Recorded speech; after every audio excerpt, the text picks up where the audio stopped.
We've been waiting for this, and finally, the NHL trade season is underway, and it got underway in the biggest way that we could have ever imagined, the biggest trade that we have seen in season in many, many years. I mean, I understand Jake Gensel was a 40-goal scorer last year, but he was not Mikko Rantanen. That is who was traded from the Colorado Avalanche to the Carolina Hurricanes in a massive 3-team trade that also involved the Chicago Blackhawks. The official details kind of squeaked out and just came out very slowly throughout Friday evening, but we finally have all of the official pieces. Carolina gets superstar forward Mikko Rantanen, as well as former NHL Hart Trophy winner Taylor Hall, and the rights to Swedish forward prospect Nils Juntorp. In exchange, they send Martin Necas, Jack Drury, a 2025 second and a 2026 fourth to the Colorado Avalanche, and the Chicago Blackhawks, who are the intermediary in this trade, get a 2025 third-round pick that ended up actually being their pick that they had traded to the Carolina Hurricanes earlier. So essentially going to be one of the first picks of the third round, unless something drastic happens over the last 30% of the season. Not only that, but the Chicago Blackhawks will retain 50% or $4.6 million on Mikko Rantanen. That's what helped make it all work. That's what helped facilitate Rantanen to the Carolina Hurricanes. Let's go through every single angle of this trade, starting with Chicago, because this is the easiest one. The Chicago Blackhawks, a lot of people are asking, why would they do this?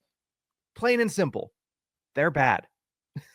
They're bad. And when you're a bad hockey team, and when you're in this position, and you know you're not going to be fighting for anything but a better percentage in the lottery, you become a broker.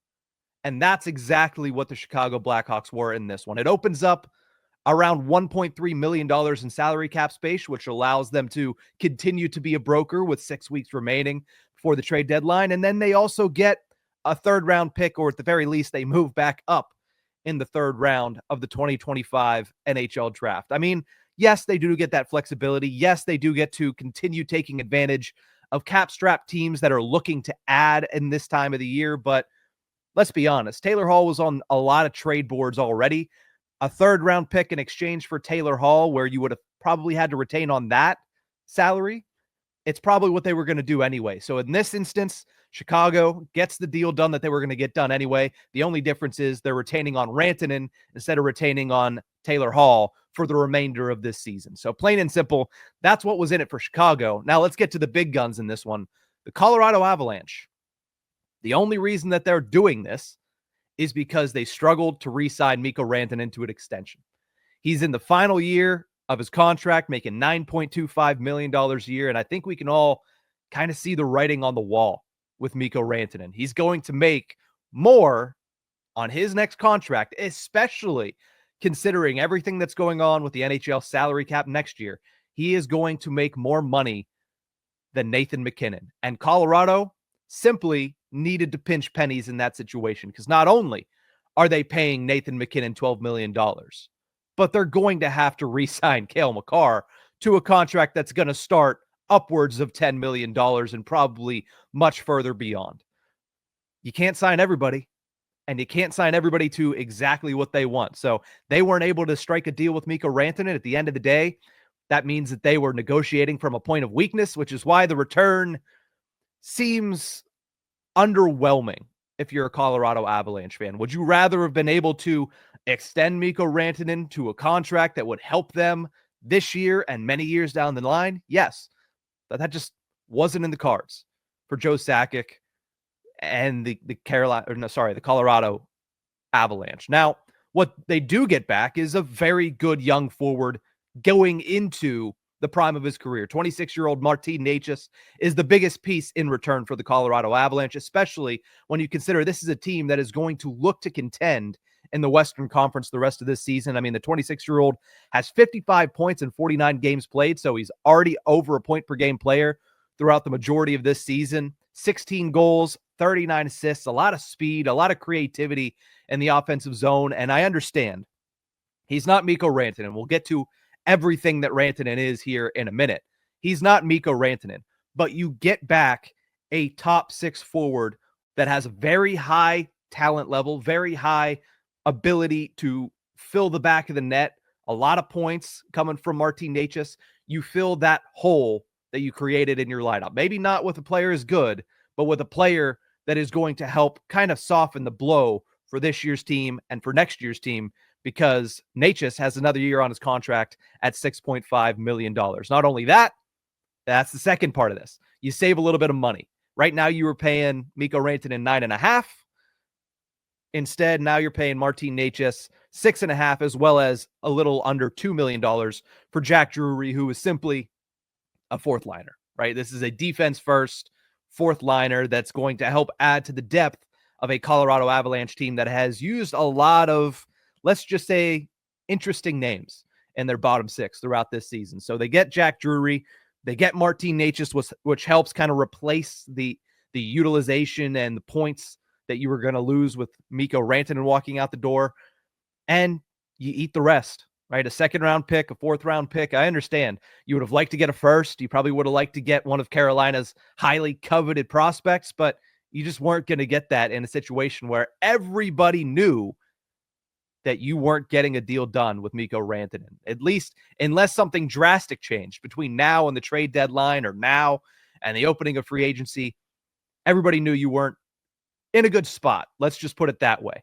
With contract negotiations with Rantanen, Carolina Hurricanes take advantage of just that. Let's get to the Hurricanes to close this thing out.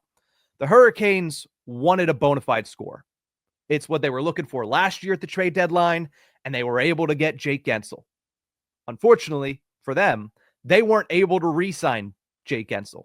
Instead, they go out and do a very, very similar deal. That's why, again, not only did the Colorado Avalanche not have a deal in place, not only did every GM know that the Colorado Avalanche were struggling to re-sign Mikko Rantanen, but the Avs also got to take it, or sorry, the Hurricanes also got to take advantage of the fact that he's on an expiring contract. They weren't able to talk to him about a contract extension yet, which is also what drove the price down for the Carolina Hurricanes. But what did they get this year?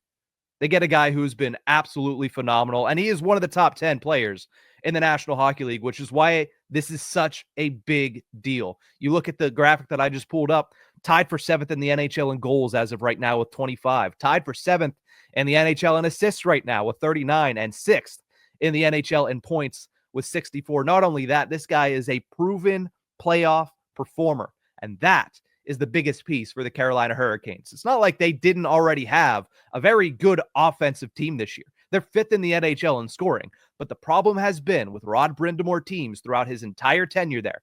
They get to the playoffs, and the offense dissipates. They don't have that marquee star that can just continue to perform when the lights get bright. I'm not saying Sebastian Aho isn't a good player. He's a great player, but time after time after time, they've shown that the team in place in Carolina just needs a little bit more. They got it last year with Jake Guentzel. He was phenomenal down the stretch run for the Carolina Hurricanes, and he was very good in the playoffs. And while they did lose in the second round to the New York Rangers, it didn't feel like the problem was that they couldn't score any goals.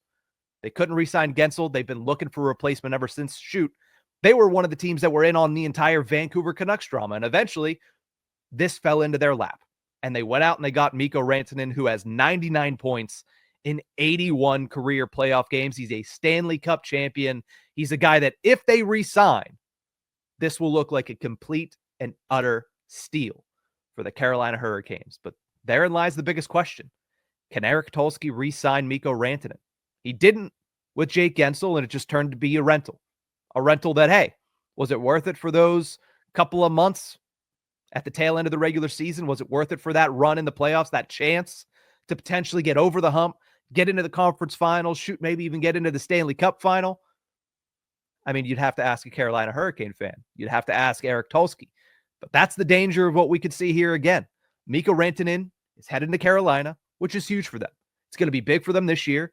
And as I'll talk about in a minute, it makes them very major Stanley Cup contenders this season. But can they re-sign Mikko Rantanen? Because if not, then you traded away Martin Necas, Jack Drury, a second-round pick, a third-round pick, a fourth-round pick for 25-plus games, maybe 30 games, and a second-round exit. That cannot be the case if you're the Carolina Hurricanes. At that point, you have to start asking questions about Eric Tulsky. But the one thing I will say is I have faith in those Carolina Hurricanes. The East is interesting this year, right? Everybody wants to talk about the murky middle, which is the wild card race. Everybody from wild card 1 all the way down to maybe every team in the conference, except for the Buffalo Sabres, is all really interchangeable at this point in time. But even if you look at the top, there's no clear favorite. Yeah, the Washington Capitals have been very good, but they are also a year removed from being statistically one of the worst teams to make the playoffs in the salary cap era. That stench is still on them a little bit, even if they are leading the way right now for the Eastern Conference 1 seed and also pushing for the President's Trophy. But I still feel like the East is a crapshoot. Nobody has established themselves as a dominant favorite. This type of move, to me, makes the Carolina Hurricanes a favorite in the Eastern Conference. Like I mentioned, they were already 5th in the NHL in goals per game. You add a top 10 player, bona fide, consistent top 10 player to that lineup, it's going to be very hard to bet against them whenever it gets down to the nitty-gritty, whenever it gets down to the playoffs. You look at where they stand right now in the Metropolitan Division, they sit in second place. They have a couple of points and a game in hand on the New Jersey Devils, so home ice advantage is trending in their direction. They're going to have to make some hay if they want to catch up to the Washington Capitals, but maybe they don't. Maybe you sit right where you're at in that number 2 seed, and you're perfectly fine.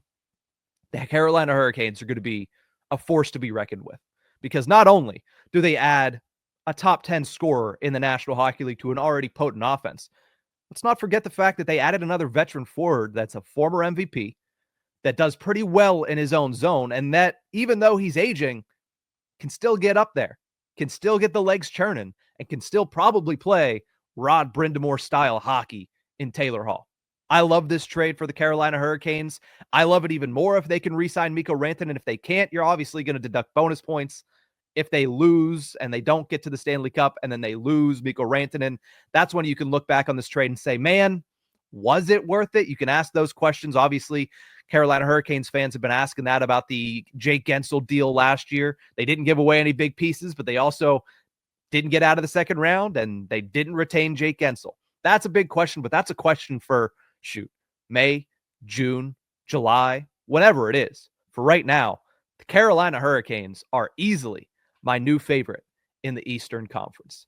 That's going to do it for this one. Massive trade.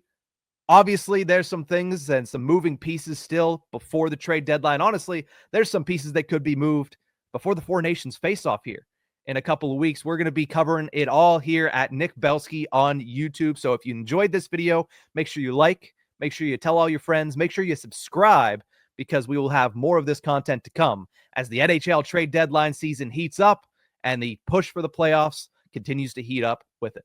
We'll see you guys next time.